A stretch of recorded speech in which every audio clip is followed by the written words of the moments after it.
To Vrinda classes. तो आज की इस वीडियो में हम साइंस में जो फिज़िक्स का और भी चैप्टर छूट गया था वो हम लोग डिस्कस करने वाले हैं। जैसे कि हमने एक वीडियो में work, power, energy, unit, motion, gravitational energy और ये सारे टॉपिक्स को कवर किया है। तो उसी कॉन्टेक्स्ट में दूसरा वीडियो है और इसमें हम लोग हीट, लाइट, साउंड से रिलेटेड इंपॉर्टेंट क्वेश्चन को डिस्कस करेंगे, जिससे कि इम्पॉर्टेंट जो MCQs का सीरीज़ है ये 3 से 4 पार्ट में हमारा फिज़िक्स वाला जो सब्जेक्ट का सीरीज़ है वो ख़त्म हो जाए। उसके बाद हम जूलॉजी फिर केमिस्ट्री पे जाएंगे। ठीक है, तो चलिए वीडियो स्टार्ट करते हैं। और आज इसी कॉन्टेक्स्ट में आज का ये फर्स्ट क्वेश्चन है।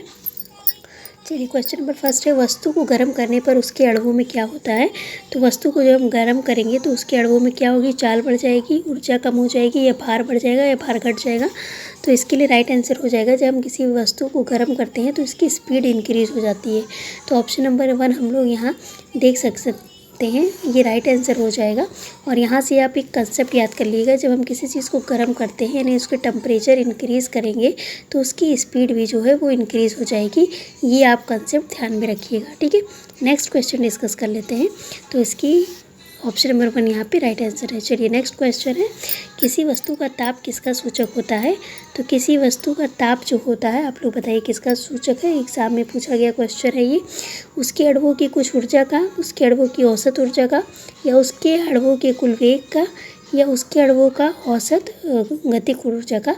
तो उस किसी भी वस्तु का जो टेम्परेचर होता है वो उसके अणुओं के औसत गतिज ऊर्जा का सूचक होता है, यानी कि काइनेटिक एनर्जी का सूचक होता है। किसी भी वस्तु का ताप जो है उसके इंटरनल काइनेटिक एनर्जी के सूचक होता है। ठीक है, और काइनेटिक एनर्जी का फॉर्मूला तो आपको पता ही होगा, 12mv² होता है। ध्यान रखिएगा, ये जो इक्वेशन है ये बहुत ज़्यादा इंपॉर्टेंट है, इससे क्वेश्चन बनता है एग्ज़ाम में। नेक्स्ट डिस्कस कर लेते हैं। क्वेश्चन नंबर 3 है आज का, वस्तु का ताप सूचित करता है कि संपर्क करने पर ऊष्मा जो होती है, यानी कि जब हम संपर्क कराते हैं हीट को, यानी कि अगर हॉट कोई चीज़ है और उसको हम लोग कांटेक्ट कराते हैं तो हीट जो होता है वो हाई टेम्परेचर से लो टेम्परेचर की तरफ जाती है। और जब तक ये ट्रांसफ़र होती है, जब तक एक दूसरे का टेम्परेचर बैलेंस नहीं हो जाता है, तो इसको हीट ऑफ कैलोरीमीटर का सिद्धांत भी कहते हैं। तो ऑप्शन नंबर 2 यहाँ पे राइट आंसर हो जाएगा। अपेक्षाकृत कम ताप की वस्तु में उस वस्तु से प्रभावित होगी। ठीक है, नेक्स्ट क्वेश्चन डिस्कस कर लेते हैं। क्वेश्चन नंबर 4 है हमारा, किस वस्तु के ताप में वृद्धि का अर्थ है वस्तु की। तो अगर किसी भी वस्तु के ताप में वृद्धि हो रही है, यानी टेम्परेचर में वृद्धि हो रही है, तो यानी कि उसकी जो है टेम्परेचर बढ़ रहा है, यानी उसका हीट एनर्जी भी बढ़ रहा है। ठीक है, काइनेटिक एनर्जी से भी क्वेश्चन बन सकता है, लेकिन स्पेशली यहाँ पे ताप से कॉन्टेक्स्ट में पूछा है, तो उसमें ऊर्जा यहाँ पे बढ़ रही है। नेक्स्ट क्वेश्चन डिस्कस कर लेते हैं। नेक्स्ट क्वेश्चन है हमारा, और उसमें ऊर्जा का हम लोग जानते हैं यूनिट क्या होता है। ऊर्जा का यूनिट जूल होता है। ठीक, लेकिन इसको हम लोग कैलोरी में व्यक्त करते हैं।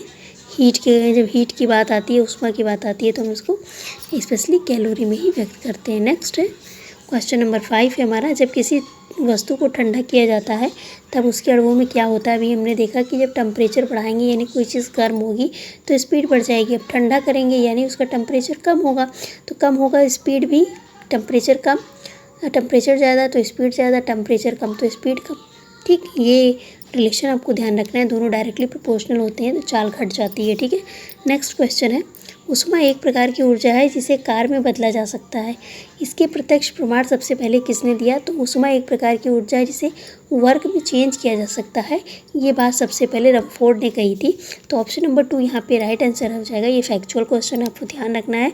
और सबसे पहले यहाँ पे एक ऑप्शन डेवी लिखा हुआ है। डेवी ने सबसे पहले 2 बर्फ़ के टुकड़ों को आपस में इसे पिघला कर दिखाया था। ठीक है, तो नेक्स्ट डिस्कस कर लेते हैं। क्वेश्चन नंबर 7 है, उसी से कॉन्टेक्स्ट में है, किस वैज्ञानिक ने सर्वप्रथम बर्फ़ के 2 टुकड़े को आपस में घिस कर पिघला दिया था। तो अभी हमने डिस्कस किया, ये डेवी है, इनको याद रखिएगा। चलिए नेक्स्ट क्वेश्चन डिस्कस कर लेते हैं। नेक्स्ट क्वेश्चन है हमारा, जब कभी कार जो होता है वो हीट में चेंज होता है और हीट जो होता है वो कार में चेंज होता है, तो उसके लिए हमको कुल कितनी जो होती है ऊष्मा का यांत्रिक तुल्यांक, यानी कि कितना जो होता है मैकेनिकल इक्विवेलेंट ऑफ हीट, उसके का मान कितना हो जाता है। ठीक है, तो ये हमको बताना है। तो 4.186 जूल पर कैलोरी हो जाता है, 4.816 जूल पर किलो कैलोरी हो जाता है, यहाँ किलो कैलोरी है, ध्यान रखिएगा, जूल पर किलो कैलोरी। यह 4.186 इंटू 10⁷ हो जाता है, ये उपयुक्त सभी। तो ये सारे मान एक जैसे हैं, यानी कि यदि हमको जो है 4.186 जूल का कार्य करना है तो उसके लिए जो हीट का अमाउंट रिलीज़ होगा वो 1 कैलोरी होगा, ठीक है, ये हमको ध्यान रखना है। तो उपयुक्त सभी यहाँ पे हो जाएगा। एक दूसरे को आप यहाँ पे इंटरचेंज करेंगे सारे को, तो ये जो है सारे का वैल्यू एक ही आएगा। और स्पेशली ऑप्शन नंबर 2 ऑप्शन याद रखिएगा, इसी से आप सारे वैल्यू को चेंज कर सकते हैं। नेक्स्ट डिस्कस कर लेते हैं, निम्नलिखित में से कौन सा सही है। तो निम्नलिखित में से कौन सा सही है, तो मैकेनिकल इक्विवेलेंट ऑफ हीट का जो इक्वेशन होता है वो W=JQ होता है। JQ यानी जहाँ W जो होता है ये वर्क है हमारा, यानी कार्य है, और Q जो हमारा हीट है, उष्मा है, और J क्या है हमारा मैकेनिकल इक्विवेलेंट ऑफ हीट है, जिसका वैल्यू भी हमने डिस्कस किया कि 4.186 जूल पर कैलोरी होता है, ठीक है। चलिए नेक्स्ट है, तो ऑप्शन नंबर 1 यहाँ राइट आंसर हो जाएगा, ठीक। W=JQ याद कर लीजिएगा। एक मिनट, W=JQ। अब यहाँ पे देखिए Q को नीचे लिखा गया है बस, और कुछ नहीं। W/Q=J, इसीलिए ऑप्शन नंबर 1 ये राइट आंसर है, ठीक। नेक्स्ट क्वेश्चन है, क्वेश्चन नंबर 10 है, जब कुछ पानी का लगातार मंथन किया जाता है तब ताप बढ़ जाता है, इस क्रिया में क्या होता है। तो जब हम टेम्परेचर इंक्रीज़ हो जाता है, यानी कि ऊर्जा, इसकी यांत्रिक ऊर्जा का जो है हम हीट ऊर्जा में यानी हीट एनर्जी में उसको कन्वर्ट कर देते हैं, यानी मैकेनिकल एनर्जी का जो ट्रांसफॉर्मेशन है वो हम लोग हीट एनर्जी में कर देते हैं। तो ऑप्शन नंबर 3 यहाँ पे राइट आंसर हो जाएगा, ठीक है। नेक्स्ट क्वेश्चन डिस्कस कर लेते हैं। नेक्स्ट क्वेश्चन है हमारा, भाप इंजन में उबलते हुए जल का तापमान किस कारण से उच्च हो जाता है। तो भाप इंजन यानी बॉयलर कह सकते हैं या प्रेशर कुकर कर सकते हैं। तो ऐसा क्यों होता है, तापमान उच्च क्यों होता है, क्योंकि ये जो बॉयलर या प्रेशर कुकर बनाया जाता है वो इसी कंसेप्ट से बनाया ही जाता है कि हीट जब हम लोग बढ़ाते हैं तो अंदर का प्रेशर बढ़ जाता है। तो यहाँ पे ऑप्शन नंबर जो 3 है ये राइट आंसर हो जाएगा, बॉयलर के अंदर उच्च दाब होता है, ठीक है। तो इसी के कंसेप्ट पे ये वर्क करता है, यानी प्रेशर कुकर वर्क करेगा high temperature and high pressure, ठीक है। ऑप्शन नंबर 3 यहाँ पे राइट आंसर हो जाएगा। नेक्स्ट चलते हैं, शीतकाल में हैंडपम्प का पानी गर्म क्यों हो जाता है, क्योंकि पृथ्वी के भीतर जो तापमान रहता है वो वायुमंडल के तापमान से अधिक होता है, इसीलिए जो है पृथ्वी के भीतर का तापमान जो होता है वो ज़्यादा होने के कारण पानी जो होता है वो गर्म होता है, ठीक है। हम लोग ठंडक में अक्सर देखते होंगे।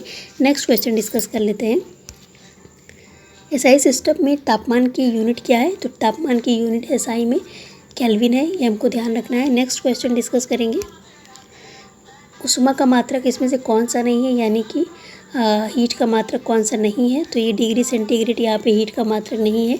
डिग्री सेंटीग्रेड ये किसका मात्रक है, सेल्सियस, ये टेम्परेचर का मात्रक है, ये हमको ध्यान रखना है।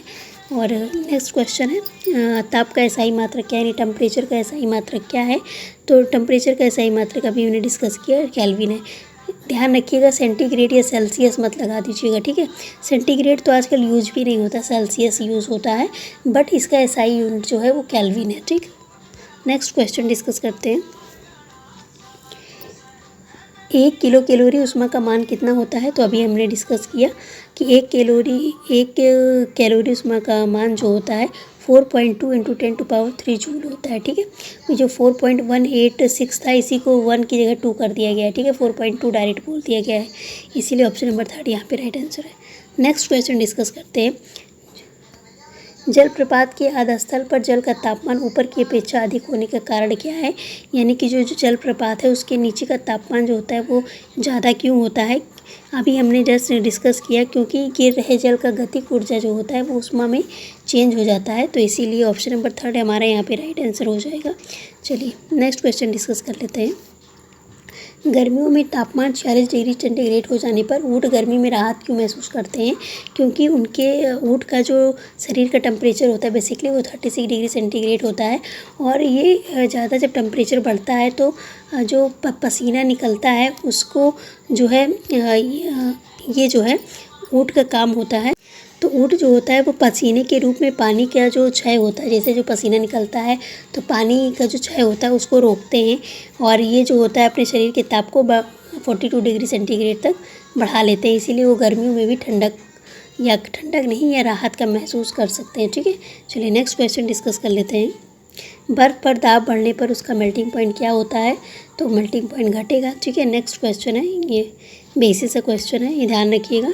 गैस तापमापी द्रव तापमापियों की तुलना में ज़्यादा संवेदी होता है क्योंकि उसका जो एक्सपेंशन होता है, कोफिशिएंट ऑफ एक्सपेंशन वो अधिक होता है, इसीलिए वो ज़्यादा जो होता है वो संवेदी होता है। ठीक है, नेक्स्ट क्वेश्चन डिस्कस करते हैं।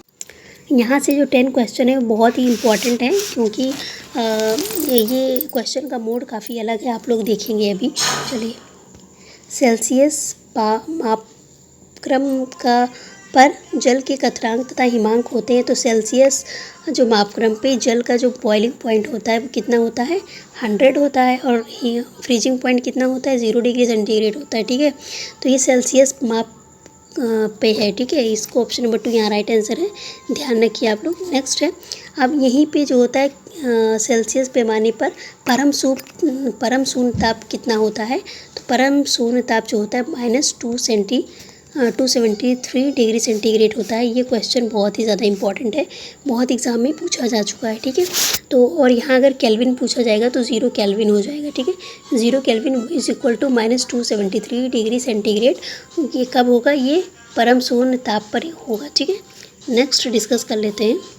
इंपॉर्टेंट क्वेश्चन है, यहाँ से 10 क्वेश्चन बहुत ही इंपॉर्टेंट है। चलिए, केल्विन मान में मानव शरीर का तापमान कितना होता है? तो केल्विन में कितना होता है? 310 होता है, 310 केल्विन होता है। सेंटीग्रेड में कितना होता है? सेंटीग्रेड में 37 डिग्री सेंटीग्रेड होता है। वहीं अगर फ़ारेनहाइट की बात की जाए तो 98.4 या 6 कह सकते हैं, 98.6 डिग्री फ़ारेनहाइट, 6 फ़ारेनहाइट जो होता है। तो तीनों पैमानों में आपको जो है वो टेम्परेचर याद करके रखना है। नेक्स्ट क्वेश्चन डिस्कस कर लेते हैं। कितना तापमान होने पर पाठ्यांक सेल्सियस और फ़ारेनहाइट तापियाँ एक ही होंगी? तो -40 डिग्री पर सेल्सियस और फ़ारेनहाइट जो होता है वो सेम होगा। चलिए नेक्स्ट क्वेश्चन डिस्कस कर लेते हैं। न्यूनतम संभव ताप क्या है? तो ये -273 डिग्री सेंटीग्रेड ही होगा इसका आंसर। अभी ये वाला क्वेश्चन हमने डिस्कस किया कि परम शून्य ताप कितना होता है? -273 डिग्री सेंटीग्रेड। अगर केल्विन होगा तो 0 केल्विन। ठीक है, नेक्स्ट है फ़ारेनहाइट स्केल पर। अभी फ़ारेनहाइट स्केल की बात हो रही है, किसी वस्तु का ताप 212 फ़ारेनहाइट है, सेल्सियस पैमाने पर उस वस्तु का ताप क्या होगा? तो सेल्सियस पैमाना क्या होता है? 0 to 100 होता है, यानी कि इसका मेल्टिंग पॉइंट 0 होता है और मेल्टिंग पॉइंट 0 होता है और बॉइलिंग पॉइंट 100 होता है। वहीं फ़ारेनहाइट पे ये जो 0 यहाँ मेल्टिंग पॉइंट होता है सेल्सियस में, तो फ़ारेनहाइट में ये 32 होता है, और जो यहाँ 100 होता है उसी के बराबर यहाँ पे 212 फ़ारेनहाइट होता है। ठीक है, तो हमको ये ध्यान रखना है कि अगर हमसे मेल्टिंग पॉइंट फ़ारेनहाइट में पूछ रहा है तो 32 होगा, बॉइलिंग पॉइंट फ़ारेनहाइट में पूछ रहा है तो 212 होगा। ठीक है, तो यहाँ हमसे क्या पूछ रहा है? फ़ारेनहाइट स्केल पर किसी वस्तु का ताप अगर 212 है तो ये सेल्सियस पैमाने पर कितना होगा? 100 डिग्री होगा। ठीक है, यानी सेल्सियस कितना होता है? 0 to 100 होता है, और फ़ारेनहाइट कितना होता है? 32 से 212 होता है, ये आपको ध्यान रखना है। तो यहाँ पे ऑप्शन नंबर 3 राइट आंसर हो जाएगा। आई होप ये चीज़ें कंसेप्ट आपको क्लियर होगी। नेक्स्ट है सेल्सियस पैमाने पर 0 डिग्री फ़ारेनहाइट स्केल पर यह कितना होगा? तो अगर 0 डिग्री है और फ़ारेनहाइट पे पूछ रहा है तो 32 हो जाएगा। ठीक है, 0 डिग्री 32 फ़ारेनहाइट पे होता है, सेल्सियस अगर है तो 0, फ़ारेनहाइट है तो 32, और यही बॉइलिंग पॉइंट की बात की जाए तो 100 होता है, और ये फ़ारेनहाइट में 212। ठीक, नेक्स्ट, तो यहाँ ऑप्शन नंबर 2 राइट आंसर है। नेक्स्ट क्वेश्चन है, मानव शरीर का तापमान जो होता है वो 98.4 डिग्री फ़ारेनहाइट होता है, इसके बराबर डिग्री सेंटीग्रेड में कितना होगा? तो डिग्री सेंटीग्रेड पे 36.89 है, तो यहाँ 37 डिग्री सेंटीग्रेड हम लोगों ने अप्रॉक्स याद किया है, तो यहाँ एग्जैक्ट डाटा नहीं दिया है, तो 36.89। ठीक, नेक्स्ट क्वेश्चन है, फ़ारेनहाइट मापक्रम पर समान वायुमंडलीय दाब पर उबलते पानी का तापमान कितना होगा? तो फ़ारेनहाइट तापमान पर पूछा जा रहा है, तो फ़ारेनहाइट में 212 होते हैं, ध्यान रखना है। ठीक, चलिए नेक्स्ट क्वेश्चन है, जल का क्वथनांक अगर 100 डिग्री सेंटीग्रेड दिल्ली में है तो मसूरी में कितना होगा? तो मसूरी में तापमान कम हो जाएगा, क्यों? क्योंकि ठंड बढ़ने पर एटमॉस्फेरिक प्रेशर जो होता है वो कम हो जाता है। ठीक, नेक्स्ट क्वेश्चन है, नेक्स्ट क्वेश्चन है, ताप युग्म तापमापी के सिद्धांत पर काम करता है, तो ये सीबेक इफेक्ट पे काम करता है, ये आपको ध्यान रखना है। ठीक है, थर्मोकपल टेम्परेचर थर्मोमीटर किस पे वर्क करता है, तो सीबेक प्रभाव पर वर्क करता है। ऑप्शन नंबर 1 यहाँ राइट आंसर हो जाएगा।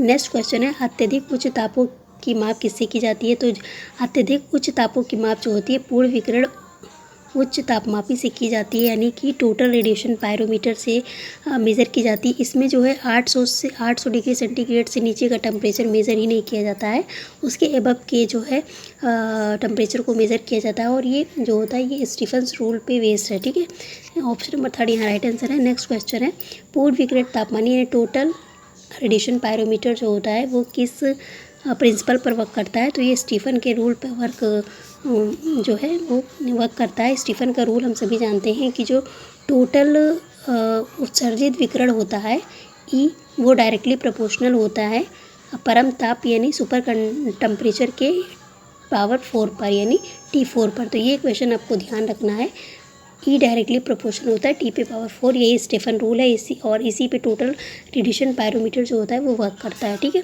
नेक्स्ट क्वेश्चन डिस्कस कर लेते हैं। दूर की वस्तुएं जैसे सूर्य आदि का ताप मापने के लिए तो ये हम लोग पूर्ण विकिरण उच्च तापमापी का इस्तेमाल करते हैं। ठीक है, नेक्स्ट क्वेश्चन डिस्कस कर लेते हैं। ठंडे देशों में पारे के स्थान पर अल्कोहल को तापमापी द्रव के रूप में वरीयता दी जाती है, ऐसा क्यों होता है? क्योंकि अल्कोहल जो होता है उसमें का अच्छा संचालक होता है, या अल्कोहल का द्रव्यमान निम्न होता है? ये सारा चीज़ नहीं है, अल्कोहल जो होता है वो हीट का अच्छा संचालक होता है। विकिरण पायरोमीटर में कितना तापमान नापा जा सकता है, तो ये जो होता है वो 800 से ऊपर का तापमान नापा जाता है। अभी हमने डिस्कस किया, स्टीफन्स रूल पे वर्क करता है, ये भी आपको ध्यान रखना है। नेक्स्ट क्वेश्चन है, थर्मोकपल द्वारा बनाया जाता है, तो थर्मोकपल द्वारा क्या बनाया जाता है ये आप लोग बताइए। तो ये आप लोग बताइए, दो धातुओं या दो एक सदृश धातुओं, दो अदृश्य सदृश धातुओं, या इनमें से कोई नहीं। तो इसका जो राइट आंसर हो जाएगा वो हो जाएगा दो सदृश धातुएं बनाई जाती है। थर्मोकपल से दो असदृश धातुओं द्वारा बनाया जाता है। ठीक है, कर लेते हैं। ध्वनि तरंगों की प्रकृति कैसी होती है, तो ध्वनि तरंगें जो होती हैं वो अनुदैर्घ्य होती हैं, यानी कि लॉन्गिट्यूडनल वेव्स होती हैं। आप सभी को पता है कि वेव्स जो होती हैं वो दो टाइप्स की होती हैं, एक मैकेनिकल होती है, एक इलेक्ट्रोमैग्नेटिक वेव्स होती हैं। तो जो मैकेनिकल वेव्स में ट्रांजिशनल और लॉन्गिट्यूडनल यानी अनुदैर्घ्य और अनुप्रस्थ दो टाइप की तरंगें होती हैं। तो जो साउंड होती है वो अनुदैर्घ्य तरंग से बिलोंग करती है। तो ऑप्शन नंबर 2 यहाँ पे हमारा राइट आंसर है। नेक्स्ट क्वेश्चन डिस्कस कर लेते हैं। नेक्स्ट क्वेश्चन है, निम्नलिखित में से कौन सा कथन ध्वनि तरंगों के लिए सत्य है, तो ध्वनि तरंगों के लिए इसको ध्रुवित किया जा सकता है, ध्वनि तरंगों को, या ये निर्वात में चल सकता है, या 0 डिग्री पर इनकी चाल जो होती है वो 332 मीटर पर सेकंड होती है, या सारे कथन सही हैं।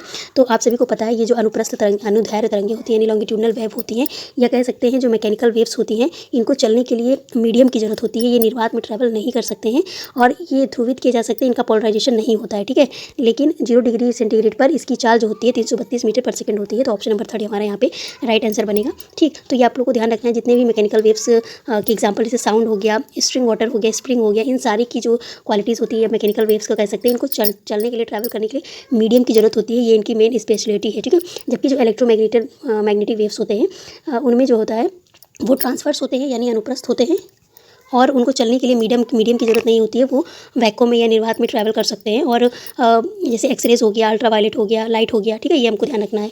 चलिए नेक्स्ट क्वेश्चन है, एक और ध्यान रखना है, जो अक्सर पूछा जाता है, जो पराश्रव तरंगे हैं क्या वो इलेक्ट्रोमैग्नेटिक वेव्स है, तो ये पराश्रव तरंगे जो होती हैं वो इलेक्ट्रोमैग्नेटिकल वेव जो होती है वो नहीं होती है। ठीक है, नेक्स्ट क्वेश्चन डिस्कस कर लेते हैं। क्वेश्चन नंबर 3 है, अवश्रव तरंगों की प्रकृति कैसी होती है, तो अवश्रव तरंगों की प्रकृति जो होती है वो कैसी होती है, तो अवश्रव तरंगे किसको कहते हैं इंफ्रासोनिक वेव्स को कहते हैं। ठीक है, इंफ्रासोनिक वेव्स को जो होती है वो अवश्रव तरंगे कहती है। तो इनकी जो फ्रीक्वेंसी होती है वो 20,000 से 20 हर्ट्ज से कम होती है, तो हमको ये ध्यान रखना है। और हर्ट्ज की हर्ट्ज जो होता है किसका यूनिट है, तो फ्रीक्वेंसी की यूनिट जो होती है वो हर्ट्ज है, और एक साइंटिस्ट के नाम पे हर्ट्ज फ्रीक्वेंसी रखी गई है, इसको भी ध्यान रखना है। तो ऑप्शन नंबर 1 हमारा यहाँ पे राइट आंसर बन जाएगा। जो हमारा इंफ्रासोनिक वेव्स होती है यानी तो इनकी जो फ्रीक्वेंसी की कैपेसिटी होती है वो 20 हर्ट्ज से कम ही होती है। ठीक, नेक्स्ट क्वेश्चन है, और ये भी ध्यान रखिएगा कि ऐसी ध्वनि को हमारे कान जो होते हैं वो सुन नहीं सकते हैं। ठीक है, नेक्स्ट है, पराश्रव ध्वनि तरंगे वे ध्वनि तरंगे हैं जिनकी आवृत्ति, तो इनकी फ्रीक्वेंसी कहाँ से कहाँ तक, तो पराश्रव तरंगे अल्ट्रावायलेट वेव्स को कह सकते हैं। अल्ट्रा वायलेट वेव्स, तो इनकी जो होती है 20,000 से ऊपर होती है, ठीक है। तो इसको हम कह सकते हैं 20 किलो हर्ट्ज से अधिक होती है। तो ऑप्शन नंबर 3 हमारे यहाँ पे राइट आंसर हो जाएगा। और 20,000 से जो होती है, जो तरंगे होती हैं, उनको हम लोग सुन सकते हैं, ठीक है। चलिए, उसको ऑडिबल साउंड हम लोग बोलेंगे, ठीक। नेक्स्ट क्वेश्चन है, डिस्कस कर लेते हैं। नेक्स्ट क्वेश्चन पे आते हैं। जो पराशरफ तरंगे होती हैं वो मानव द्वारा सुनी जा सकती है, नहीं सुनी जा सकती, कभी नहीं सुनी जा सकती, इनमें से कोई नहीं। तो पराशरफ तरंगे जो होती है वो नहीं सुनी जा सकती है, क्योंकि 20 हर्ट्ज से इसका नीचे फ्रीक्वेंसी रेंज होता है, और जिसको हम लोग सुन सकते हैं, यानी कि जो ऑडिबल फ्रीक्वेंसी रेंज हमारे ईयर्स की होती है वो 20,000 से 20 से 20,000 हर्ट्ज से नीचे जो है इसके बीच में रहनी चाहिए, ठीक है। चलिए, नेक्स्ट है, तो ऑप्शन नंबर 20 का राइट आंसर है। चलिए, नेक्स्ट क्वेश्चन पे डिस्कस करते हैं। पराशरफ तरंगे का सबसे पहले किसने सीटी बजाकर उत्पन्न किया था? तो ये गाल्टन है, ये आपको ध्यान रखने फैक्चुअल क्वेश्चन है। चलिए, नेक्स्ट है, शिकार परभक्षियों या जो बाघ होते हैं उनका पता लगाने के लिए या चमगादड़ अथवा डेल्फिन किस परिघटना का प्रयोग करते हैं? तो वो किस परिघटना का प्रयोग करते हैं? तो वे इको सिस्टम जो होता है साउंड का, उसका हम लोग यूज़ करते हैं। तो नेक्स्ट क्वेश्चन डिस्कस कर लेते हैं। क्वेश्चन नंबर 8 है हमारा, कीड़े तथा हानि पहुंचाने वाले तत्वों को घर से दूर भगाने के लिए हमें कौन सा जो होता है वो प्रयोग में लाना चाहिए या प्रयोग में लाया जाता है? तो उसको हम लोग कहते हैं अल्ट्रा सोनिक वेव्स को हम लोग यूज़ करते हैं। तो ऑप्शन नंबर फर्स्ट यहाँ पे राइट आंसर है, क्योंकि इसका जो फ्रीक्वेंसी रेंज होता है वो 20 से लेकर 20,000 हर्ट्ज के बीच में होता है। इससे अधिक जो फ्रीक्वेंसी वाले रेंज होते हैं उसको हम लोग यूज़ करते हैं, ठीक है। तो नेक्स्ट क्वेश्चन डिस्कस कर लेते हैं। ध्वनि का तारत्व जो होता है ये किस पर निर्भर करता है? तो पिच जो होता है ध्वनि का वो किस पर डिपेंड करता है? तो पिच डायरेक्टली प्रोपोर्शनल होता है फ्रीक्वेंसी के। तो अगर पिच बढ़ेगा तो फ्रीक्वेंसी भी बढ़ेगी, इसका मतलब आवृत्ति पे डिपेंड करती है। ऑप्शन नंबर 1 हमारे यहाँ राइट आंसर हो जाएगा। जबकि जो लाउडनेस होता है साउंड का, लाउडनेस जो होता है वो डायरेक्टली प्रोपोर्शनल होता है एम्पलीट्यूड की, ठीक है। एम्पलीट्यूड पे डिपेंड करता है। तो यहाँ पे आपको एक चीज़ और ध्यान देना है, अगर पिच ज़्यादा होगी तो आवाज़ पतली होगी, और अगर पिच कम होगी तो आवाज़ मोटी होगी। इसीलिए जो होता है महिलाओं की या गर्ल्स लोग की जो साउंड होती है वो पतली होती है, क्योंकि उनकी पिच जो होती है वो हाई होती है, ठीक है। और जो लॉयन वगैरह होते हैं उनकी पिच लो होती है, इसलिए उनकी आवाज़ मोटी रहती है, ठीक। चलिए, और साउंड को इलेक्ट्रिकल सिग्नल में कौन बदलता है? तो एक टर्म है कॉक्लिया, इसको ध्यान रखिएगा, ठीक। नेक्स्ट है, नेक्स्ट क्वेश्चन है, विमानों के आंतरिक भागों की सफाई में किसका उपयोग किया जाता है? तो इसमें हम लोग जो है वो इंफ्रा सोनिक वेव्स का यूज़ करते हैं, ठीक है। विमानों की सफाई के लिए इंफ्रासोनिक वेव्स का हम लोग इस्तेमाल करते हैं। सॉरी, इंफ्रा नहीं, अल्ट्रासोनिक वेव्स का यूज़ करते हैं, ठीक है। तो ये आपको ध्यान रखना है। नेक्स्ट क्वेश्चन हम लोग डिस्कस कर लेते हैं। नेक्स्ट क्वेश्चन है, इसको पराशरफ तरंगे, ठीक है, इसकी फ्रीक्वेंसी आप लोगों को पता है 20,000 हर्ट्ज से अबव होती है, ठीक। नेक्स्ट क्वेश्चन है,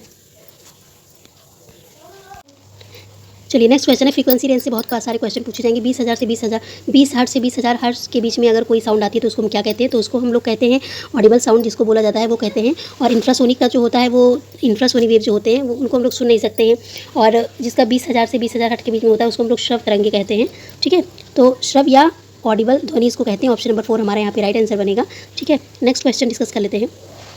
अच्छा, अल्ट्रासोनिक वेव्स में कौन कौन से एनिमल्स आते हैं? ये भी, जैसे इन लोग बैट हो गया, डॉल्फिन हो गई, है ना, ये सारे जो एनिमल होते हैं वो अल्ट्रासोनिक्स वेव की तरंगे जो जिसका फ्रीक्वेंसी रेंज 20 हर्ट्ज से 20,000 होता है वो वैसे साउंड को सुन सकते हैं। तो इसका एग्जांपल भी आप याद रखिए। जैसे 5 साल का बच्चा होता है तो जैसे ऑडिबल साउंड में 20 से 20,000 तक की फ्रीक्वेंसी को हम लोग सुन सकते हैं, लेकिन जो छोटा बच्चा होता है वो 25,000 हर्ट्ज तक की फ्रीक्वेंसी साउंड को सुन सकता है, ठीक है।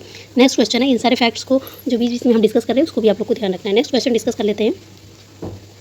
तरंग का वेव आवृत्ति और तरंग दैर्घ्य में क्या संबंध होता है? तो इन तीनों में जो संबंध होता है v = n लैम्डा होता है, ठीक है। n फ्रीक्वेंसी होती है, v वेलोसिटी होती है, और लैम्डा जो होता है वो क्या होता है? वो वेवलेंथ होता है। ये हमको ध्यान रखना, स्पीड बढ़ेगा तो वेवलेंथ भी बढ़ता है, और स्पीड घटेगा तो वेवलेंथ भी घटता है, ठीक है। ये हमको ध्यान रखना है। सबसे ज़्यादा वेवलेंथ किस कलर का होता है? रेड कलर का होता है। सबसे कम वेवलेंथ होता है वॉयलेट कलर का। लेकिन इसी की जस्ट अपोजिट फ्रीक्वेंसी की बात की जाए तो सबसे ज़्यादा जो फ्रीक्वेंसी होती है वो वॉयलेट कलर की होती है, ये भी हमको ध्यान रखना है। और सबसे ज़्यादा जो सबसे कम फ्रीक्वेंसी वेवलेंथ की होती है, ठीक। और एक और पॉइंट बहुत ही इंपॉर्टेंट है, ये वेलोसिटी जो होती है, वेलोसिटी ये जो रिफ्रैक्टिव इंडेक्स होता है, रिफ्रैक्टिव इंडेक्स के इन्वर्सली प्रोपोर्शनल होती है। हमको ध्यान रखना है ये दोनों पॉइंट, ये रिलेशन आपको ध्यान रखना है कि वेलोसिटी जो होती है वो रिफ्रैक्टिव इंडेक्स के इन्वर्सली प्रोपोर्शनल होती है। जिसका रिफ्रैक्टिव इंडेक्स सबसे ज़्यादा रहेगा उसकी वेलोसिटी जो होती है वो सबसे कम रहती है, ठीक है। तो जैसा कि आपको पता है डायमंड का जो होता है, डायमंड का रिफ्रैक्टिव इंडेक्स सबसे ज़्यादा होता है, 2.42 अप्रॉक्स होता है, तो इसकी वेलोसिटी सबसे कम होती है, ठीक। नेक्स्ट क्वेश्चन डिस्कस कर लेते हैं। तो यहाँ पे जो रिलेशन बन रहा था v = n लैम्डा बन रहा था, v = n लैम्डा। नेक्स्ट चलते हैं, चंद्रमा। नेक्स्ट क्वेश्चन है, चंद्रमा पर धरातल से दूर विस्फोट सुनाई क्यों नहीं देता? तो वायुमंडल में अनुपस्थिति के कारण। ऑप्शन नंबर 1 यहाँ पे राइट आंसर है। चमगादड़ अंधेरे में उड़ सकती है क्योंकि अंधेरे में उसे साफ दिखाई नहीं देता, उसकी आँख की प्यूपिल्स बड़ा होता है, वे अति शीघ्र ध्वनि तरंगे पैदा करती हैं जो उसका नियंत्रण करती है। बिल्कुल सही है, ऑप्शन नंबर 3 यहाँ हमारा राइट आंसर हो जाएगा। ये जो होती हैं वो अल्ट्रासोनिक वेव्स पैदा करती हैं जो उसका नियंत्रण करती हैं, तो इसी के कारण ये अंधेरे में उड़ सकती हैं। बैट हो गया, डॉल्फिन हो गया, ये सब 20,000 हर्ट्ज से ऊपर की फ्रीक्वेंसी को सुन सकती हैं। ठीक है, ऑप्शन नंबर 3 हमारा यहाँ पे राइट आंसर हो जाएगा। नेक्स्ट क्वेश्चन डिस्कस कर लेते हैं। चमगादड़ रात्रि में किसी वस्तु के बिना टकराए हुए ही उड़ते हैं। चमगादड़ों में इंफ्रासोनिक तरंगें निकलती हैं, तो ये हमारा ऑप्शन नंबर जो कारण है वो गलत है। ठीक, तो ऑप्शन नंबर ए में खाली ए सही है, बी गलत है, तो ये हम थर्ड हमारा राइट आंसर हो जाएगा। चलिए नेक्स्ट क्वेश्चन डिस्कस कर लेते हैं। वायु में ध्वनि की चाल जो होती है, साउंड की चाल, वो 332 मीटर पर सेकंड होती है। ठीक, यदि दाब बढ़ाकर दुगुना कर दिया जाए तो ध्वनि पर क्या इफेक्ट पड़ता है। ठीक है, अगर हम लोग प्रेशर को इंक्रीज़ कर दिया जाए तो साउंड पे जो होती है वो क्या इफेक्ट पड़ेगा। ठीक, यहाँ पे ये पूछा गया। तो वायु में ध्वनि की चाल 332 मीटर पर सेकंड होती है, और ये जो स्पीड ऑफ साउंड होती है ये फ्रीक्वेंसी पे डिपेंड नहीं करती है, फ्रीक्वेंसी और ना ही प्रेशर पे ये डिपेंड करती है। ठीक है, दोनों चीज़ों पे डिपेंड नहीं करती है, तो हमारा यहाँ पे ऑप्शन नंबर 2 राइट आंसर हो जाएगा कि उतनी ही रहेगी जितनी की वायु में थी। नेक्स्ट क्वेश्चन डिस्कस कर लेते हैं। निम्न द्रवों में ध्वनि सबसे तेज़ यात्रा करती है, किसमें सबसे ज़्यादा तेज़ यात्रा करेगी। तो साउंड को चलने के लिए मीडियम की ज़रूरत होती है, और सबसे ज़्यादा जो होता है सॉलिड में जो होती है, इसकी ध्वनि सबसे तेज़ होती है सॉलिड में, तो ऑप्शन नंबर 1 स्टील में हमारा राइट आंसर हो जाएगा।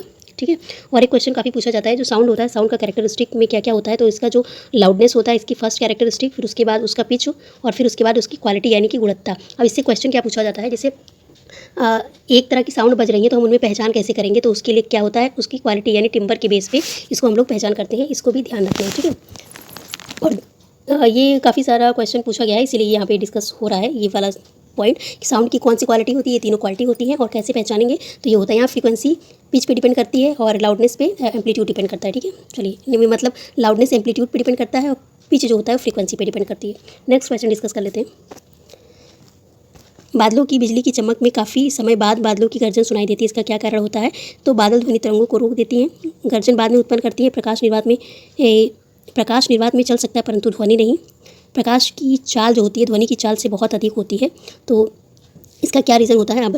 तो इसके लिए हमारा राइट आंसर हो जाएगा, जो स्पीड ऑफ लाइट होती है वो साउंड से बहुत ज़्यादा होती है, इसी कारण जो होता है हमको चमक जो होता है बादलों की वो पहले सुनाई देती है, वो गर्जन बाद में सुनाई देता है। ऑप्शन नंबर डी हमारे यहाँ पे राइट आंसर हो जाएगा। नेक्स्ट क्वेश्चन डिस्कस कर लेते हैं। वायु में ध्वनि का वेग कितना होता है, तो ये हमने अभी डिस्कस किया। वायु में 332 मीटर पर सेकंड होता है, और ना ही ये फ्रीक्वेंसी के बेस पे बदलती है, और ना ही प्रेशर की। अगर प्रेशर बढ़ाएंगे तो भी कोई इफेक्ट नहीं पड़ेगा, फ्रीक्वेंसी बढ़ा रहे तो भी कोई इफेक्ट नहीं पड़ेगा, इस बात का आप लोग को ध्यान रखना है। ठीक है, चलिए नेक्स्ट क्वेश्चन डिस्कस कर लेते हैं। नेक्स्ट क्वेश्चन हमारा, ध्वनि तरंगे सर्वाधिक तीव्र गति से चलती हैं, तो किस में चलती हैं। वहाँ पे एग्जांपल दिया था, यहाँ पे मीडियम दिया हुआ है, सॉलिड लिक्विड गैस या निर्वात में चलती हैं, तो ऐसा कुछ नहीं है। सबसे ज़्यादा जो तेज़ चलती है वो सॉलिड में चलती हैं। सॉलिड में से स्टील हो गया, एल्युमिनियम हो गया, इसका साउंड जो होता है ये स्पीड होता है सबसे ज़्यादा एल्युमिनियम में चलेगी। अगर स्टील और एल्युमिनियम दिया है तो आपका आंसर एल्युमिनियम हो जाएगा। ठीक है, अगर स्टील दिया है तो स्टील पे टिक करिएगा। ठीक, तो ऑप्शन नंबर 1 हमारा यहाँ पे राइट आंसर हो जाएगा। नेक्स्ट क्वेश्चन डिस्कस कर लेते हैं। नेक्स्ट यहाँ पे ध्वनि की वेलोसिटी भिन्न भिन्न माध्यम में कैसी होती है, समान होती है या अलग अलग होती है, या समान होती है, द्रव में कम होती है, भिन्न भिन्न होती है, और गैस में सबसे अधिक होती है। तो जो साउंड का जो वेलोसिटी होता है वो सब में अलग अलग होता है, और ठोस में सबसे ज़्यादा होता है। ऑप्शन नंबर 2 हमारे यहाँ पे राइट आंसर हो जाएगा, हमने डिस्कस किया जस्ट अभी। और एक क्वेश्चन काफ़ी बनता है एग्जाम में कि कान पर ध्वनि का प्रभाव कितने सेकंड तक रहता है। तो 1/10 सेकंड के लिए जो होता है सेंसेशन टाइम होता है ह्यूमन ईयर का, और सबसे डिस्टेंस कितना होना चाहिए, मतलब एक एग्जैक्ट दूरी कितनी होनी चाहिए श्रोता और प्रवर्तक के बीच में, मतलब सुनाई देने के लिए। तो 17 मीटर ये आपको ध्यान रखना है। अगर 17.2 आएगा तो भी आप इसको टिक कर सकते हैं। ठीक है, नेक्स्ट क्वेश्चन डिस्कस कर लेते हैं। लगभग 20 डिग्री सेंटीग्रेड के तापक्रम पर किस माध्यम में ध्वनि की गति अधिकतम होती है। तो ध्वनि की गति जो होती है यानी स्पीड सबसे ज़्यादा किस में होती है। तो हवा हो गया, ग्रेनाइट हो गया, पानी हो गया, या लोहा हो गया। तो साउंड भी जहाँ पे आएगा वहाँ हम लोग टिक करेंगे सॉलिड पे। नेक्स्ट क्वेश्चन है, निम्नलिखित में से कौन सा एक कथन सही नहीं है। तापमान के बढ़ने पर वायु में ध्वनि का वेग बढ़ता है। टेम्परेचर पे साउंड डिपेंड करता है, ये आपको ध्यान रखना है। बहुत ज़्यादा नहीं, 1 डिग्री सेंटीग्रेड पे कितना परिवर्तन होता है, 0.61 मीटर पर सेकंड जो होता है चेंज होता है, ये हमको ध्यान रखना है। ठीक है, फिर होता है ऑप्शन नंबर 2 डिस्कस कर रहे थे। वायु में ध्वनि का वेग दाब पर निर्भर नहीं करता है। तो वायु में ध्वनि का वेग जो होता है वो दाब पर निर्भर नहीं करता, अभी हमने डिस्कस किया था। ठीक है, कि जो साउंड होता है वो प्रेशर पे, फ्रीक्वेंसी पे, इन दोनों पे डिपेंड नहीं करता है, तो ये सही है। इसमें बताना है कौन सा कथन सही नहीं है, तो ये सही है। आर्द्रता के बढ़ने पर वायु में ध्वनि का वेग कम हो जाता है, तो यहाँ पे जो ऑप्शन नंबर 3 है, आर्द्रता के बढ़ने पर वायु में ध्वनि का वेग जो होता है कम हो जाता है। ये यहाँ पे गलत आंसर है, ऐसा नहीं है। तो ऑप्शन नंबर 3 हमारा यहाँ पे राइट आंसर हो जाएगा। जबकि ऑप्शन नंबर 4 फ्रीक्वेंसी और एम्पलीट्यूड के बढ़ने पर ध्वनि वेग प्रभावित होती है, तो ये सही है। तो हमें ऑप्शन नंबर 3 यहाँ राइट आंसर है। ध्वनि का वेग जो होता है वो तापमान के बढ़ने से घटता है नहीं, टेम्परेचर के डायरेक्टली प्रोपोर्शनल होता है, ये हमको ध्यान रखना है। घटने से, तापमान के बढ़ने से घटता है नहीं, ये तापमान के घटने से बढ़ता है नहीं है, तापमान के घटने से घटता है, ऐसा यही सही है। ऑप्शन नंबर 4 हमारे यहाँ राइट आंसर हो जाएगा क्योंकि डायरेक्टली प्रोपोर्शनल है। नेक्स्ट क्वेश्चन है, डिस्कस कर लेते हैं। और कितना चेंज होता है 1 डिग्री सेंटीग्रेड तापमान पर 1 डिग्री सेंटीग्रेड तापमान के ध्वनि से जो बढ़ने से ध्वनि का जो वेलोसिटी होता है वो 0.61 मीटर पर सेकंड, कितना 0.61 मीटर पर सेकंड बढ़ जाता है। नेक्स्ट क्वेश्चन डिस्कस कर लेते हैं। कथन, ये कथन भी दिया, रेलगाड़ी के इंजन से निकली भाप पहले दिखाई पड़ती है, सीटी बाद में सुनाई देती है। तो ये अभी हमने स्पीड वाला डिस्कस किया। प्रकाश तरंगों की चाल की तुलना में ध्वनि तरंगों की चाल बहुत कम होती है, तो ये यहाँ पे हमारा दोनों आंसर सही। पराध्वनि विमान उड़ते हैं, तो जो अल्ट्रासोनिक एरोप्लेन वगैरह होते हैं वो उड़ते हैं कैसे, ध्वनि की चाल से, ध्वनि की चाल के कम से, ध्वनि की चाल से अधिक से, या प्रकाश की चाल से। तो जो होता है वो ध्वनि की चाल से अधिक से उड़ते हैं, ठीक है। ऑप्शन नंबर 3 हमारा यहाँ पे राइट आंसर हो जाएगा। क्योंकि सुपरसोनिक जो होती है एयरक्राफ्ट, आप लोगों ने सुना होगा सुपरसोनिक एयरक्राफ्ट। तो सुपरसोनिक में क्या होता है कि आप लोगों ने पढ़ा है फ्रीक्वेंसी, अभी जस्ट मैंने डिस्कस किया है, फ्रीक्वेंसी जो होती है 20,000 हर्ट्ज से अबव होती है, ठीक। नेक्स्ट क्वेश्चन डिस्कस कर लेते हैं। अच्छा, एक क्वेश्चन और भी बहुत पूछा जाता है कि इको साउंड जो होता है, यानी प्रतिध्वनि जिसको बोलते हैं, सुनने के लिए जो ऑब्जर्वर होता है यानी श्रोता होता है और प्रवर्तक सतह के बीच में न्यूनतम दूरी कितनी होनी चाहिए, तो ये होनी चाहिए 16.6 मीटर। इसको अप्रॉक्स में आप 17 भी समझ सकते हैं, ठीक है। ये ध्यान रखना है आपको। और कुछ चीज़ें जो मैंने अभी बताई है कि एम्पलीट्यूड और फ्रीक्वेंसी जो होती हैं, एम्पलीट्यूड और फ्रीक्वेंसी ये किस पे डिपेंड करती हैं। जैसे कि साउंड बढ़ने, लाउडनेस बढ़ने पर एम्पलीट्यूड पे इफेक्ट पड़ता है, फ्रीक्वेंसी बढ़ने पर पिच पे इफेक्ट पड़ता है, और जो आवाज़ का मोटा पतला होना ये पिच पे डिपेंड करता है, ठीक है। नेक्स्ट क्वेश्चन डिस्कस कर लेते हैं। वायु में वेग तथा उसी माध्यम से एवं उन्हीं परिस्थितियों में ध्वनि के वेग के अनुपात को क्या कहते हैं। ऑप्शन नंबर 4 राइट आंसर हो जाएगा। मैक नंबर जो होता है इस पर डिपेंड करता है। मैक नंबर क्या होता है, ये भी साउंड की जो होती है वो साउंड को मेजर करने के लिए यूज़ होता है। जैसे कि अल्ट्रासोनिक वेव का जो होता है कितने से कितना तक जो होता है, अगर साउंड का रहेगा फ्रीक्वेंसी हर्ट्ज तो क्या होगा। अगर मैक नंबर 1 रहता है तो साउंड कैसा होता है, सुपरसोनिक होता है। अगर 5 है या 5 से एबव है तो साउंड कैसा हो जाएगा, हाइपरसोनिक हो जाएगा। ये दोनों पॉइंट याद रखना है। अगर किसी भी मीडियम का साउंड जो होता है वो 1 मैक नंबर के अंदर में आएगा, 1 से अधिक होगा तो सुपरसोनिक हो जाएगा, 1 से अंदर रहेगा तो इंफ्रासोनिक और अल्ट्रासोनिक में आएगा, और अगर 5 से ऊपर हो जाता है तो हाइपरसोनिक हो जाता है। 2 चीज़ें आपको ध्यान रखनी है, ठीक है। चलिए नेक्स्ट क्वेश्चन डिस्कस करते हैं।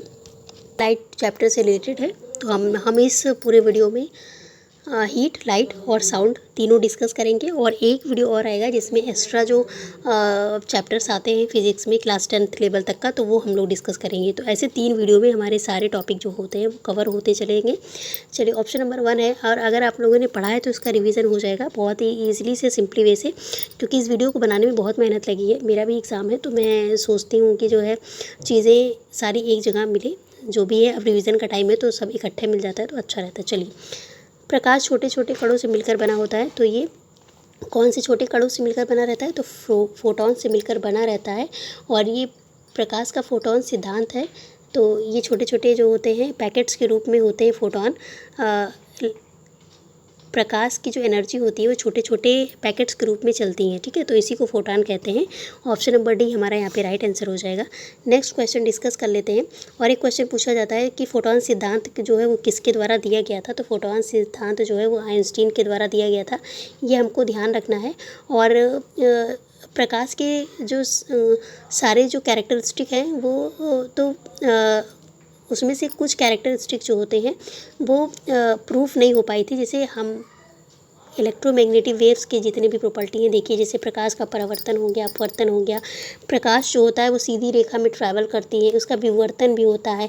और विवर्तन यानी डिफ्रैक्शन या इंटरफेरेंस भी होता है, इसका ध्रुवण भी होता है। लेकिन कुछ जो प्रकाश का रूल है वो इलेक्ट्रोमैग्नेटिक वेव्स के थ्रू प्रूफ नहीं हो पाया था। जैसे कि फोटॉन सिद्धांत हो गया, क्रॉम्पटन इफेक्ट जिसको बोलते हैं, या फोटो इलेक्ट्रिक इफेक्ट जो होता है, इसको जो होता है इलेक्ट्रोमैग्नेटिक वेव की थ्योरी जो है वो प्रूफ नहीं कर पाई थी। तो ये सारी चीज़ें भी हमको ध्यान रखनी है, बहुत ही इंपॉर्टेंट पॉइंट्स है सारा, आप लोग ध्यान रखिएगा, ठीक है। नेक्स्ट क्वेश्चन डिस्कस कर लेते हैं। प्रकाश तरंग किस प्रकार की तरंग है?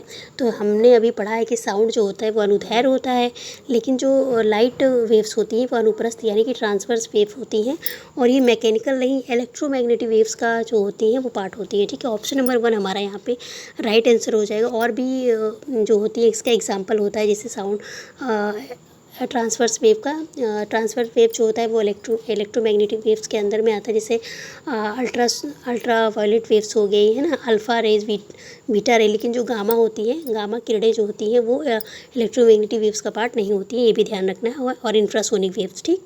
नेक्स्ट है, प्रकाश का तरंग सिद्धांत किसके द्वारा प्रतिपादित किया गया था? तो इसका ये जो होता है प्रकाश का जो तरंग सिद्धांत है, वेव थ्योरी है, वो किसके हाइगेंस के थ्रू जो है वो प्रतिपादित किया गया था। तो इसको ध्यान रखना है। ऑप्शन नंबर 2 यहाँ पे राइट आंसर हो जाएगा, ठीक। निम्नलिखित में से कौन सी घटना जो है या निर्णय लेने में सहायक होती है कि प्रकाश एक अनुप्रस्थ तरंग है? तो कौन सी घटना ये निर्णय लेने में सहायक होती है कि प्रकाश एक अनुप्रस्थ तरंग है? तो प्रकाश का जो ध्रुवण होता है वो ये सिद्ध करता है कि जो प्रकाश की तरंगें हैं वो अनुप्रस्थ तरंगें हैं। तो यहाँ पे ध्रुवीकरण जो होता है, ऑप्शन नंबर 4 यहाँ पे राइट आंसर हो जाएगा। जबकि इसकी जो विशेषताएँ होती हैं यानी कि इलेक्ट्रोमैग्नेटिक वेव्स की जो प्रॉपर्टीज़ होती हैं उसमें व्यतिकरण भी आता है, विवर्तन भी आता है, अपवर्तन आता है। लेकिन अनुप्रस्थ तरंगे जो होती हैं वो ध्रुवीकरण के कारण जो होती हैं, ये बताता है कि प्रकाश का ध्रुवण ही ये सिद्ध करता है कि प्रकाश जो होता है वो ट्रांसवर्स वेव्स होता है, ठीक है। तो हमको ये ध्यान रखना है। और पोलराइजेशन वाली प्रोसेस जो होती है वो साउंड में नहीं होती है, ध्यान रखना है। नेक्स्ट क्वेश्चन है, प्रकाश के विद्युत चुंबकीय स्वरूप की खोज किसने की थी? तो प्रकाश के मैग्नेटिक स्वरूप की खोज किसने की थी? तो ये यहाँ पे बताना है। तो ऑप्शन नंबर 3 यहाँ पे राइट आंसर हो जाएगा। वेव थ्योरी किसने दिया था? हाइजेंस ने दिया था। और इलेक्ट्रोमैग्नेटिक थ्योरी किसने दिया था? मैक्सवेल ने दिया था। दोनों पॉइंट को ध्यान रखना है। नेक्स्ट क्वेश्चन डिस्कस करते हैं। किसने सर्वप्रथम यह दिखलाया कि प्रकाश तरंगों का विवर्तन होता है? तो विवर्तन वाला पॉइंट भी आपको ध्यान रखना है कि किसने ये कहा था कि जो होता है प्रकाश का विवर्तन होता है। तो यहाँ पे ऑप्शन नंबर 1 ग्रिमाल्डी है। इन्होंने कहा था कि प्रकाश का जो होता है वो विवर्तन होता है। विवर्तन यानी कि डिफ्रैक्शन कहते हैं जिसको, ठीक है। तरंगों का मुड़ना जो होता है वो विवर्तन की घटना इसको कहते हैं, ठीक। चलिए नेक्स्ट क्वेश्चन है, प्रकाश विद्युत प्रभाव यानी फोटो इलेक्ट्रिक इफेक्ट का प्रतिपादन किसने किया था? तो हमने अभी डिस्कस किया कि लाइट्स की जितनी भी प्रॉपर्टीज़ हैं सब इलेक्ट्रोमैग्नेटिक वेव्स थ्योरी के से प्रूफ होती थी। लेकिन फोटो इलेक्ट्रिक इफेक्ट और क्रॉम्पटन इफेक्ट दो ऐसे जो होते हैं सिद्धांत है जिसको जो है इलेक्ट्रोमैग्नेटिक वेव्स के थ्रू प्रूफ नहीं हो पाया था। इसको जो होता है वो आइंस्टीन ने जो होता है वो प्रूफ किया था। तो आइंस्टीन यहाँ पे राइट आंसर हो जाएगा। प्रकाश विद्युत प्रभाव यानी फोटो इलेक्ट्रिक का प्रतिपादन किसने किया था? तो ये हमारा हो जाएगा। तो यहाँ निम्नलिखित में से कौन सी घटना प्रकाश एवं ध्वनि दोनों में घटित नहीं होती है? तो दोनों में कौन सी घटित नहीं होती? तो ध्रुवण की जो प्रक्रिया है वो नहीं होते, पोलराइजेशन साउंड में नहीं होता है, ये हमको ध्यान रखना है। नेक्स्ट क्वेश्चन है डिस्कस कर लेते हैं। किसी अवरोध की कोर से प्रकाश का मुड़ना क्या कहलाता है? तो ये अभी हमने डिस्कस किया, इसको विवर्तन या डिस्ट्रक्शन कहते हैं, ये ध्यान रखना है हमको। ऑप्शन नंबर 2 हमारा यहाँ पे राइट आंसर हो जाएगा। नेक्स्ट क्वेश्चन है, निम्नलिखित में से कौन सा सिद्धांत प्रकाश के तरंग यानी वेव प्रकृति की पुष्टि करता है? तो कौन सा वेव नेचर को बताता है? तो न्यूटन का कणिका सिद्धांत या व्यतिकरण का सिद्धांत या प्रकाश का विद्युत इलेक्ट्रोमैग्नेटिक वेव थ्योरी या इनमें से कोई नहीं। तो नेक्स्ट क्वेश्चन है प्रकाश का वेग है कितना होता है? तो हमने डिस्कस किया 3 × 10 पावर मीटर पर सेकंड होता है। ऑप्शन नंबर 2 हमारे यहाँ राइट आंसर है। नेक्स्ट क्वेश्चन देख लेते हैं। सूर्य ग्रहण के समय सूर्य का कौन सा भाग दिखाई देता है? तो ये हमको बताना है। और सूर्य ग्रहण के समय हमको किरीट जो होता है यानी कोरोना वाला हिस्सा दिखाई देता है, ठीक है, हमको ध्यान रखना है। ऑप्शन नंबर 2 हमारे यहाँ राइट आंसर है। नेक्स्ट क्वेश्चन है, पूर्व सूर्य ग्रहण का अधिकतम समय कितना होता है? तो पूर्व सूर्य ग्रहण का अधिकतम समय आप लोग बताइए। तो पूर्व सूर्य ग्रहण का अधिकतम समय जो होता है वो 460 सेकंड होता है, या कह सकते हैं अप्रॉक्स 8 मिनट का जो होता है वो सूर्य ग्रहण होता है। तो इसको आप सेकंड में चेंज करेंगे तो अप्रॉक्स उतना ही बनेगा। और एक क्वेश्चन पूछा जाता है, प्रकाश को सूर्य से पृथ्वी तक आने में कितना समय लगता है? तो ये भी आप ध्यान रखें 8 मिनट 16.6 सेकंड होता है, ये भी ध्यान रखना है। और चंद्रमा से प्रवर्तित प्रकाश पृथ्वी तक आने के लिए 1.28 सेकंड लगता है, ये भी आपको ध्यान रखना है, ठीक है। दोनों क्वेश्चन इंपॉर्टेंट है, नोट डाउन करके रखिएगा। नेक्स्ट है, सूर्य ग्रहण तब तक होता है जब चंद्रमा के बीच में होता है, पृथ्वी के बीच में, सूर्य के बीच में होता है। तो सूर्य ग्रहण कब होता है? सूर्य तो अपनी जगह पे रहती है और सूर्य पृथ्वी के बीच में जब चंद्रमा आ जाती है तो सूर्य ग्रहण होता है, ठीक है। तो चंद्रमा बीच में होता है। नेक्स्ट क्वेश्चन है, चंद्र ग्रहण कब होता है? तो सूर्य तो अपनी जगह पे स्थिर रहती है और जब बीच में पृथ्वी आ जाती है, सूर्य और पृथ्वी के बीच में, सूर्य और चंद्रमा के बीच में जब पृथ्वी बीच में आ जाती है तब यहाँ पे चंद्र ग्रहण होता है। तो ये भी हमको ध्यान रखना है। और चंद्र ग्रहण जो होता है, ये आइरिस का क्या काम होता है? आंखों में जो आइरिस होता है उसका क्या काम होता है? तो आकाश में जाने वाले प्रकाश को कंट्रोल करना, ये आइरिस का काम होता है। ये हमको ध्यान रखना है। ऑप्शन नंबर 1 हमारे यहाँ पे राइट आंसर हो जाएगा। और कभी कभी पूछा जाता है ऑप्शन एग्जाम में कि कॉर्निया से रिलेटेड काफ़ी क्वेश्चन बनता है, तो ये हम लोग ध्यान रखेंगे। जो कॉर्निया हम लोग आई डोनेट करते हैं ना, तो इसमें हम लोग जो है वो कॉर्निया का डोनेशन करते हैं। लाइट जो होता है वो इसी के थ्रू इंटर होती है और कंट्रोल करने का काम जो होती है वो आइरिस करता है। ठीक है, अमाउंट ऑफ लाइट जो होता है, आंखों में जाने वाले प्रकाश की मात्रा को कंट्रोल कौन करता है? आइरिस करती है। क्योंकि आइरिस क्या करती है? प्यूपिल को, जो हमारी आँख की पुतली होती है, पुपिल, उसको कंट्रोल करने का काम करती है। और हमारे रेटिना में एक पॉइंट ये भी ध्यान रखना है, रेटिना में 2 सेल होते हैं, रेड कोन्स और कोन्स, रेड और कोन्स होते हैं। ठीक है, तो जो रॉड होते हैं हमारे, रॉड जो होता है वो नाइट विजन के लिए होता है, कोन जो होता है वो डे विजन के लिए होता है। ये दोनों पॉइंट्स हमको ध्यान में रखना है। और हमारी आंखों की जो लेंस होती है वो कैसी होती है? कॉन्वेक्स लेंस होती है, ये भी ध्यान में रखना है। और कॉन्वेक्स लेंस होती है और रियल और इन्वर्टेड इमेज बनती है, रियल और इन्वर्टेड इमेज। ठीक है।